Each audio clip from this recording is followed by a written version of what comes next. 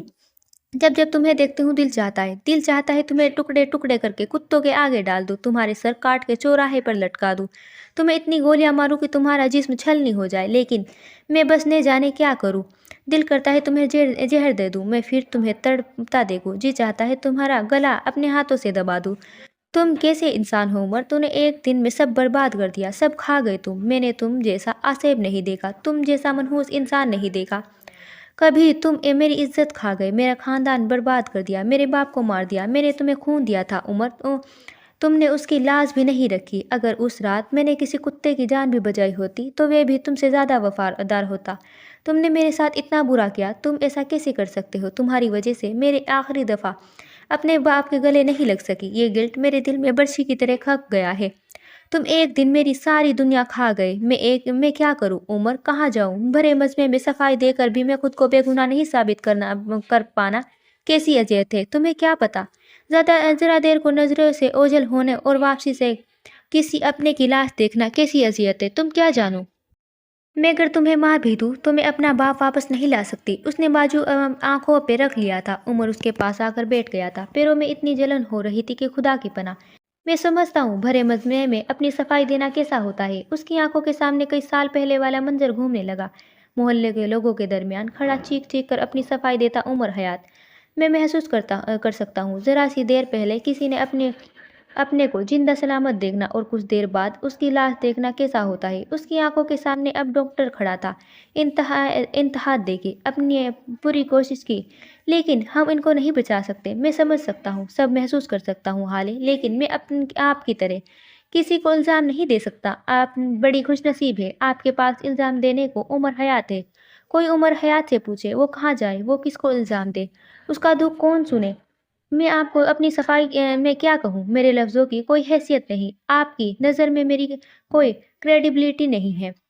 آج مجھ پہ اعتبار نہ کریں، مجھے آپ کا اعتبار کمانا ہوگا، اور میں تب ہی کچھ کہوں گا جب عمر حیات آپ سے بات کرے گا، جب اس کی بات کی ویلیو ہوگی، جب اس کی کریڈیبلٹی ہوگی۔ اس کا غم اب تک شک سے نکل کر گلٹ کے مرحلے میں ہے، میرا غم ان سب سے مرحلوں سے نکل کر انتقام کے مرحلے میں ہے۔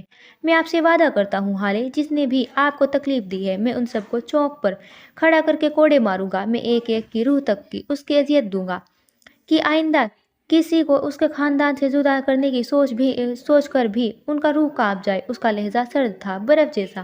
حالے نے کوئی جواب نہیں دیا تھا۔ عمر اٹھ کھڑا ہوا تھا، وہ اس کے گلٹ کا کچھ نہیں کر سکتا تھا، اسے انتظار کرنا تھا، اسے گلٹ کے دکھ میں بدلنے کا انتظار۔ وہ چلا گیا تھا، پیچھے پچھتاووں کے ناگ تھے جو ذرا دیر بعد ڈستے تھے۔ کاش میں بابا کے گلے لگ جاتی، کاش میں ان سے ناراض نہیں ہوتی، یا پھر ان کو چھوڑ کر نہ جاتی۔ کاش ہم سب کے پاس کوئی ٹائم مشین ہوتی جس کے ذریعے ہم اپنی غلطیوں کو سدھار سکتے۔ کچھ کاش ہمیں کاش ہی رہ جاتے ہیں۔ آج کی رات ایک ایسی سیاہ اور تاریک تھی جیسے کسی جنگل کی رات، ایسی خاموشی تھی جیسی قبروں میں ہوتی ہے، لیکن یہ رات سلطان منزل کے ایک کمرے کے لیے بہت مختلف تھی۔ یہاں کسی کی ساری زندگی کی دعائیں پوری ہوئی تھی، کسی کے قربانیوں کا بدلہ دیا گیا تھا۔ یہ مہرماں اور سفیر کا کمرہ تھا۔ وہ کمرے کے بیڈ پر بیٹھی انگلیاں چٹکا رہی تھی۔ حالے کو عمر کے ساتھ گئے ہوئے کافی دیر ہو چکی تھی، وہ تب سے لے کر اب تک سفیر کے انتظار میں بیٹھی تھی۔ اسی وقت کمرے کا لاک باہر سے کھلنے کی آواز آئی۔ سفیر بکھری ہوئی حالت میں اندر داخل ہوا۔ اس کے سیاہ کرتے پر سلوٹیں تھیں، بھورے بال بکھرے ہوئے تھے، بڑی ہوئی شیپ اور ہاتھ میں ایک کانچ بوتل۔ مہر کے دیکھ کر اس نے بوتل والا ہاتھ پیچھے کیا تھا اور سر جھکائے مہر کے قریب سے گزرتا اپنے بیڈ پر آ کر بیٹھ گیا تھا۔ آج مہر کو اس کے پرفیوم کی خوشبو بھی محسوس نہیں ہوئی تھی۔ سفیر کبھی بھی پرفیوم کے بغیر نہیں سوتا تھا، اسے خوشبو سے عشق تھا۔ کافی دیر کی خاموشی کے بعد سفیر نے بولنا شروع کیا تھا۔ آئی ایم سوری مہر، میں تمہارے لیے وہ سب نہیں کر سکا جس کی تم حقدار تھی۔ اس دن میری عزت کی خاطر جو کچھ تم نے کیا وہ پرائز لیس تھا۔ وہ اس کی پیٹھ کو دیکھتے ہوئے بول رہا تھا۔ مہر نے رخ موڑ کر اسے دیکھا۔ اٹس اوکے سفیر، میں آپ کو سمجھتی ہوں، وہ نرمی سے بولی تھی۔ تم فکر مت کرو مہر، میں بہت جلد تمہیں اس رشتے سے آزاد کر دوں گا۔ تمہیں کوئی ضرورت نہیں ہے ایک انچاہے رشتے میں بند کر رہنے کی۔ بس ایک بات، حالات نارمل ہو جانے دو۔ مہر کا دل جیسے کسی نے چیر کر رکھ دیا ہو۔ وہ اٹھ کھڑی ہوئی تھی۔ کیا میں نے آزادی مانگی؟ وہ چبا چبا کر بول رہی تھی۔ سفیر نے حیرت سے اس کو دیکھا تھا۔ آپ کو کیا لگتا ہے جب آپ کا دل کرے گا آپ مجھ سے شادی کر لیں گے اور جب دل چاہے گا آپ مجھے چھوڑ دیں گے؟ سفیر مہرماں کو کوئی مجبور نہیں کر سکتا۔ میں نے اپنی مرضی سے آپ سے نکاح کیا ہے کیونکہ وہ بولتے بولتے رک گئی تھی کیونکہ میں آپ سے محبت کرتی ہوں۔ وہ آخرکار اس نے اقرار کر لیا تھا۔ سفیر ہکا بکا اسے دیکھ رہا تھا۔ یہ قید میرے لیے امن چاہیے ہے، یہ رشتہ میرے لیے اب آب حیات ہے۔ آپ میرے لیے عشق ہے، آج سے یا کل سے نہیں، تب سے جب میں محبت کا مطلب بھی نہیں جانتی تھی۔ اور اب جب میری ساری دعائیں پوری ہوئی ہے تب آپ مجھ سے کہہ رہے ہیں کہ آپ مجھے چھوڑ دیں گے؟ آپ ایسا کیسے کر سکتے ہیں؟ وہ غم سے اور غصے کے ملے جلے تاثرات سے میں بول رہی تھی۔ سفیر گہری سانس بھرتا اٹھا تھا۔ مہر، میں اب تک ایک دھوکے سے باہر نہیں آیا ہوں، ایک صدمے سے بھی، احالے کا دھوکہ اور بڑے پاپا کی موت۔ میں ان چیزوں میں اسٹک ہو کر رہ گیا ہوں۔ تمہارے یہ سارے الفاظ میرے لیے کسی ڈائلاگ سے زیادہ کی حیثیت نہیں رکھتے۔ تمہارے لیے بہتر ہے کہ مجھے چھوڑ دو، اور اگر نہیں چھوڑ سکتی تو تمہیں ایک پھٹے ہوئے مرد کے ساتھ رہنا ہوگا، ایک ایسا مرد جو اب کبھی اعتبار نہیں کر سکے گا، اور مجھ سے کوئی امید مت رکھنا۔ یہ تمہارے لیے بہتر ہوگا۔ اگر تمہیں طلاق چاہیے تو جس دن کہو گے دے دوں گا، لیکن میں کم سے کم اس لڑکی پر اعتبار نہیں کر سکتا جس کی بہن میری عزت اور ریپوٹیشن کو خاک میں ملا کر گھر سے بھاگ گئی ہو۔ میرے لیے تم دونوں ایک جیسی ہو، خود غرض۔ وہ مہر کے بالکل قریب کھڑا بول رہا تھا، اس کی آنکھیں سرد تھیں۔ لیکن ان سب میں میرا کیا قصور ہے؟ آپ مجھے ایسی گناہ کی سزا دے رہے ہیں۔ کیا حالے کے بھاگ جانے میں میرا ہاتھ تھا، یا میں اس کے کسی عمل میں شامل رہی ہوں؟ وہ گلابی ہوتی آنکھوں کے ساتھ کہہ رہی تھی۔ سفیر اس کی بات کا جواب دیے بغیر اپنی جگہ پر واپس آ گیا تھا۔ بیڈ کی سائڈ ٹیبل کھول کر بوتل باہر نکالی۔ اب اس کے انداز میں کوئی جھجک نہیں تھی، کوئی خوف نہیں تھا۔ کچھ دیر پہلے وہ اس بوتل کو ایک کزن اور بیوی سے چھپا رہا تھا، اب اس کے سامنے وہ لڑکی تھی جو گھٹنے گھٹنے اس کے عشق میں ڈوبی ہوئی تھی۔ اس کے سامنے کون سی جھجک، کیسی حیا؟ مرد اس عورت کے سامنے سب سے زیادہ نڈر ہوتا ہے جو اس سے محبت کرتی ہے، کیونکہ وہ اس سے ٹوکتی نہیں، صحیح غلط سے، برے اچھے سے، کیونکہ وہ ڈرتی ہے اپنے محبوب کی ناراضگی سے۔ سفیر جانتا تھا مہر ابھی کچھ نہیں کہہ سکے گی، سو بوتل اٹھائے کمرے کے جڑے ہوئے اسٹوڈیو کی طرف بڑھ گیا۔ آج کی رات اس حرام مشروب کے نام پیچھے مہر تھی جو اس کے انگنت دکھ وہ مل کر بھی اسے نہ ملنے کی تکلیف بہت بڑی ہوتی ہے۔ عمر اپنے بنگلے کے کروارٹر میں بیٹھا تھا۔ اس عثمان کا کمرہ تھا جس میں ایک طرف پھٹا ہوا گدا، اس میں ذرا سے فاصلے پر ایک پانی والا کولر تھا اور کونے میں کپڑوں کی ایک ٹرنک تھی۔ یہی اس کمرے کی کل جمع پونجی تھی، لیکن اس وقت یہاں ایک چیز کا اضافہ تھا، لکڑی کی کرسی، وہی کرسی جس پر عمر بیٹھا تھا۔ عثمان اس کے سامنے کھڑا تھا۔ عثمان، کل سے گھر نکلنے کے بعد تم کہاں گئے؟ وہ سنجیدگی سے پوچھ رہا تھا۔ سر، میں تو بس سپر مارکیٹ گیا تھا، وہاں سے سامان لیا اور واپس آ گیا۔ مجھے کچھ نہیں پتا بی بی صاحبہ کہاں سے آئی، کیسے گاڑی میں آ گئی، میں نے تو کہیں اور رکنا بھی نہیں تھا۔ سر، مجھے معاف کر دیں، وہ شرمندہ تھا۔ عثمان، تم مجھے پاگل بنا رہے ہو، سامان لے کر گھر سے نکلتے ہو، واپسی پر گاڑی میں ایک لڑکی آتی ہے، میرے دماغ اب مزید مت گھماؤ اور صاف صاف بتاؤ، لڑکی گاڑی میں کیسے آئی؟ تم راستے میں کہاں رکے؟ کس سے بات کی؟ کتنی دیر بات کی اور کیا بات کی؟ تمہیں وزن میں تبدیلی بھی محسوس نہیں ہوئی؟ سر، میں قسم کھا کر کہتا ہوں، میں صرف سپر مارکیٹ گیا تھا، گاڑی وہاں کے پارکنگ ایریا میں کھڑی کر کے میں سامان لایا اور اس کے بعد میں گھر آ گیا۔ خدا کی قسم سر، میں سچ کہہ رہا ہوں، یقین کریں، تم سپر مارکیٹ جانے تک کہیں نہیں رکے، رائٹ؟ مطلب جو کچھ بھی ہوا پارکنگ ایریا میں ہوا۔ عثمان نے فوراً ہاں میں سر ہلایا تھا۔ اوکے، جب تم گاڑی پارک کر کے مارکیٹ گئے تب کیا ہوا؟ ایک سیکنڈ کی تفصیل دو مجھے، اور اگر ایک بھی بات جھوٹی نکلی تو میں آج تمہیں زندہ گاڑ دوں گا۔ وہ اس کو انگلی سے وارن کر رہا تھا۔ سر، میں سچ ہی بتاتا ہوں، میں گاڑی لوک کر کے مارکیٹ گیا اور پھر میں نے ایک سیکشن سے سارا ڈرائی فروٹ خریدا۔ عمر غور سے اس کی باتیں سن رہا تھا۔ اس کے بعد میں دوسرے سیکشن گیا، وہاں سے میں نے آپ کے صبح کے ناشتے کے لیے سامان خریدے، اور پھر تیسرے سیکشن گیا جہاں میٹ فروزن آئٹمز تھے۔ اور ایک منٹ، وہ ابھی آگے بولتا کہ عمر نے اسے ٹوکا تھا۔ تم فروزن آئٹمز کے سیکشن میں کیوں گئے؟ میں نے کبھی اپنے گھر سے باہر کا لایا گوشت نہیں بننے دیا، میں وہی میٹ بنواتا ہوں جو میں خود اپنے سامنے بنوا کر لاتا ہوں اور خود پکواتا ہوں، اور یہ بات تم اچھے سے جانتے ہو۔ وہ کرسی سے اٹھ کھڑا ہوا تھا۔ تو اب عثمان صاحب، تم مجھے یہ بتاؤ کہ تم فروزن آئٹمز سیکشن کیوں گئے؟ وہ آنکھوں میں تپ اس لیے ایک لفظ پر زور دے کر بول رہا تھا۔ عثمان گھبرا گیا تھا، اس نے بے اختیار تھوک نکلا تھا۔ وہ سر، اصل میں آپ کو بتانے ہی والا تھا۔ اصل میں عثمان، میں اس وقت تمہاری کسی بکواس سننے کے موڈ میں نہیں ہوں، جلدی بولو، تم وہاں کیوں گئے؟ عمر جیسے جھنجلا گیا تھا۔ عثمان فوراً سنبھل گیا تھا۔ سوری سر، اصل میں ایک لڑکا آیا تھا میرے پاس۔ اس کی نئی نئی شادی ہوئی تھی سر۔ اس کو گروسری کا پتہ نہیں تھا، بس اس کو گائیڈ کرنے کے لیے اس کے پاس تھا، لیکن وہ بہت شریف تھا، بہت اچھا لڑکا تھا۔ میں نے جیسے ہی اس کے سارے سامان لے کر دیے، اس نے شکریہ ادا کیا اور چلا گیا۔ وہ بہت اچھا تھا سر۔ سر وہ سارا وقت تمہارے ساتھ تھا؟ اور کیا اس کی موجودگی میں تم نے اپنا والیٹ یا کار کی چابی نکالی؟ عمر نے اس کی بات کاٹی تھی اور عثمان کی ٹھنڈی سینے سے آگ لگی تھی۔ وہ سر، دراصل میرے والیٹ اور وہ نیچے گر گیا تھا۔ وہ اس لڑکے نے مجھے اٹھا کر دیا تھا اور اس کے بعد وہ کہیں چلا گیا تھا، لیکن سر 10 منٹ بعد پھر واپس بھی آ گیا تھا۔ عثمان تیز تیز بول رہا تھا۔ والیٹ گرا تھا یا گاڑی کی چابی تو نہیں؟ والیٹ سے کیا ملا تھا اس کو؟ خیر، کچھ اور یاد آیا تو بتانا مجھے۔ عمر جانے کو مڑا تھا جب پیچھے سے عثمان کی شرمندہ سی آواز آئی، سر اصل میں دراصل بات یہ ہے کہ وہ رک رک کر بول رہا تھا۔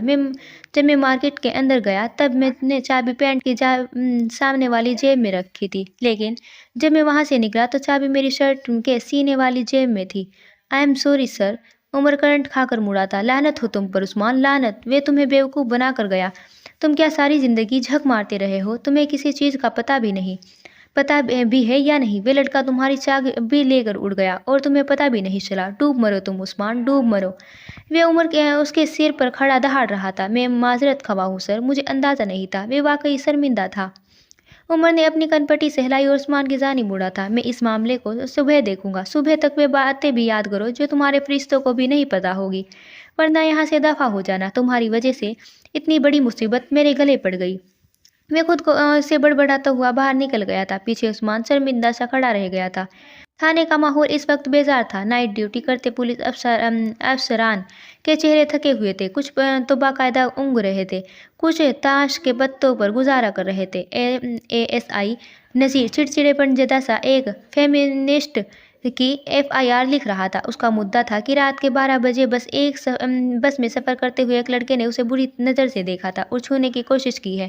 کافی دیر کی مغز ماری کے بعد آخرکار نذیر FIR کاٹنے کو تیار ہو گیا۔ یہ ایک نامعلوم ویکتی پر، ایک ایسے آدمی پر جس کا شکل شکایت کرتا کو خود بھی یاد نہیں تھی۔ نذیر کا دل تو بس یہی کہنے کا چاہ رہا تھا کہ بی بی اگر اتنا ہی تنگ کر رہا تھا تو بس میں شور مچانا تھا، یہاں آ کر ہمارا وقت کیوں برباد کر رہی ہو؟ لیکن اس کی زبان اسی لیے ہوئی تھی، اس لیے نہیں کہ وہ عورت تھی، بلکہ اس لیے کیونکہ اس کے ہاتھ میں موبائل تھا۔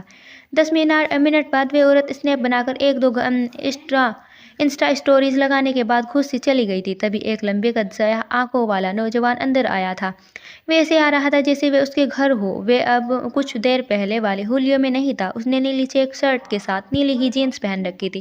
شرٹ کے بٹن کھلے تھے، اندر کے صوفے گول گلے والی شرٹ نظر آتی تھی، پیروں میں سلیپر تھے اور 1-2 جنگھے چھالے تھے۔ شاید اس نے اسی وجہ سے سلیپر پہن رکھے تھے، ورنہ وہ اپنے جوتوں کے معمول میں بہت حساس تھا۔ اس کے جاتے ہی تمام سپاہی اور افسران کھڑے ہو گئے تھے۔ سونے والوں کو چھٹکی مار کر اٹھایا گیا تھا۔ ذرا سی دیر میں اس چھوٹے سے تھانے میں ہلچل سی مچ گئی تھی۔ کوئی اس کے لیے کرسی لا رہا تھا، کوئی ٹیبل صاف کر رہا تھا، کوئی بھاگ کر چائے لینے گیا۔ کسی نے اس سے اس وقت زحمت اٹھانے کی وجہ پوچھنے کی ہمت نہیں کی۔ وہ ASI نذیر کی کرسی پر بیٹھ گیا تھا۔ وہ ذرا جلدی میں لگتا تھا۔ نذیر سامنے کھڑا تھا، ادب کے ساتھ گھبرایا سا۔ سر، آپ حکم کرتے، بندہ حاضر ہو جاتا، آپ نے کیوں زحمت کی؟ وہ عمر کے سامنے کھڑا چاپلوسی کی تمام حدوں کو پار کر رہا تھا۔ عمر نے ایک ناپسندیدگی نظر اس پر ڈالی تھی۔ میرے ساتھ بات کرتے وقت اس طرح کھڑے مت رہا کرو، کرسی لاؤ اور میرے سامنے بیٹھو۔ یہاں جتنی عزت میری ہے اتنی تمہاری بھی ہے، آئندہ میں تمہیں اس طرح کھڑے نہ دیکھوں۔ وہ انگلی اٹھاتا تاکیدی انداز میں کہہ رہا تھا۔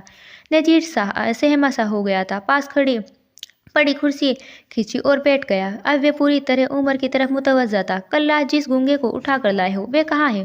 عمر اس کو دیکھتے ہوئے پوچھ رہا تھا۔ اس کی آواز میں ایک دبدبا تھا۔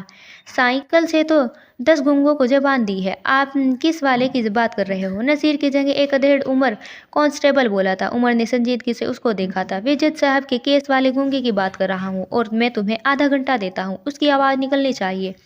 اگر آواز نہیں نکلتی تو لکھ کر نہیں دے سکتا تو اپنے پیروں پر چل کر اس آدمی کے گھر لے جائے جس نے اس کو کل ہائر کیا تھا، اور اگر تم سے یہ تینوں کام نہیں ہوئے تو خود کو ڈسمس سمجھو، اور اگر وہ آدمی یہ تینوں کام نہیں کرتا تو ہاتھ، پیر اور زبان تینوں کاٹ کر پھینک دو۔ آج سمجھ